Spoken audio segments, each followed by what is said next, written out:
ভারত এবং পাকিস্তানের যুদ্ধ নিয়ে একই বললেন ঢালিউড সুপারস্টার শাকিব খান। সম্প্রতি ভারতের কাশ্মীরে হামলা নিয়ে যুদ্ধে জড়ায় ভারত এবং পাকিস্তান। এরপর একে অন্যের দেশে পাল্টাপাল্টি হামলা চালায় দুই দেশ। এতে করে প্রাণ যায় দুই দেশের বেশ কিছু নিরীহ মানুষের। শাকিব খান তাণ্ডব সিনেমার শুটিংয়ে ব্যস্ততার মাঝে একান্ত এক সাক্ষাৎকারে শাকিব খানের কাছে জানতে চাওয়া হয়, আপনি ভারত এবং পাকিস্তান কোন দেশের পক্ষে?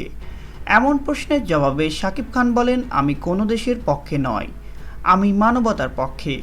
তিনি আরও বলেন, যুদ্ধ কখনো কারো সাফল্য বয়ে আনে না, বরং সবারই ক্ষতি হয়। তাই আমি চাই না আর কেউ এমন যুদ্ধে জড়িয়ে যাক। সব সময় চাইব সবার মাঝে যেন শান্তি থাকে। শাকিব খান শুধু বাংলাদেশের মেগা স্টার নন, শাকিব খানের বাংলাদেশ ছাড়াও ভারত এবং পাকিস্তান উভয় দেশেই বিপুল দর্শক এবং জনপ্রিয়তা রয়েছে। তাই তিনি সবাইকে নিরাপদ থাকতে বলেছেন।